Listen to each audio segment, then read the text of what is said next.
고위공직자범죄수사처가 어젯밤에 윤 대통령에 대한 체포영장을 다시 발부받으면서 집행 시점을 고심하고 있습니다.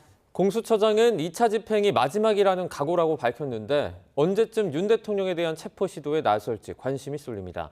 취재기자 연결합니다. 김태원 기자. 네, 고위공직자범죄수사처입니다. 네, 당장 오늘도 집행이 가능하긴 한 건데 공수처 현재 분위기 어떻습니까? 네, 저희 취재진이 이른 새벽부터 이곳 공수처에 나와 있었는데 현재까지 별다른 움직임은 없습니다. 앞서 지난 3일 경호처 저지에 가로막혀 한 차례 실패를 겪었던 만큼 최적의 집행 시기를 고심하고 있는 것으로 보입니다. 서울 서부지법은 어제 공수처가 윤 대통령에 대해 청구한 체포, 수색영장을 다시 발부했습니다. 처음 영장을 발부한 이순영 부장판사가 아닌 신한미 부장판사가 발부한 것으로 알려졌습니다. 격주제 원칙에 따라 번갈아가며 심리하기 때문인데 처음 발부된 영장과 내용도 다르지 않은 것으로 파악됐습니다. 유효기간인 일주일이었던 지난 1차 때보다는 긴 것으로 알려졌는데 구체적으로 공개되진 않고 있습니다. 공수처는 집행 시점의 보안을 유지하고 관저압 시위가 격화할 수 있다는 우려 등을 고려해 이같이 결정한 것으로 전해졌습니다. 공수처는 경찰과 함께 조만간 이르면 이번 주 중 윤 대통령에 대한 체포에 나설 것으로 관측됩니다.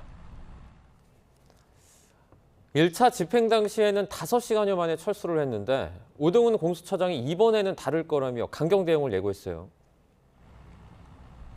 네, 오동훈 공수처장은 어제 국회 법제사법위원회에 출석했는데요. 지난 3일 1차 집행 과정에서 예측하지 못한 부분이 많이 발생해 결과적으로 실패했다면서 책임을 통감하고 국민에게 진심으로 사과드린다고 말했습니다.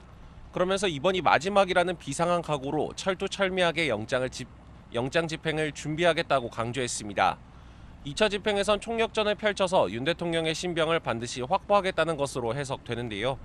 공조수사본부는 집행을 막아서는 경호처 측 인원을 현행범 체포하는 등 강경하게 조치하는 방안을 검토하고 있습니다.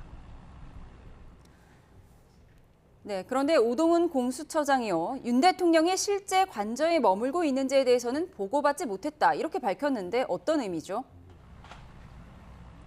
네, 마찬가지로 어제 국회 법사위에 출석해 이어간 발언인데요. 윤 대통령이 달아났을 가능성도 있다고 보느냐는 질문에 오 처장은 여러 가지 가능성에 대해서 생각하고 있다며 여지를 남겼습니다. 또 도주 의혹과 관련한 사실관계를 파악한 게 있느냐는 질의엔 정확하게 보고받은 것은 없지만 차량에 관한 이야기는 들었다고 답했는데요. 일부 유튜브 채널이나 야권 일각에서 윤 대통령이 이미 차량으로 관저 밖을 나섰다는 의혹을 제기한 것을 언급한 것으로 보입니다. 다만 윤 대통령이 관저에 머무르고 있을 가능성이 현재로서는 더 높아 보이는 상황입니다. 그런 만큼 오 처장의 발언도 아직 구체적인 위치를 파악하지는 못했다는 취지로 풀이됩니다. 지금까지 고위공직자범죄수사처에서 YTN 김태원입니다.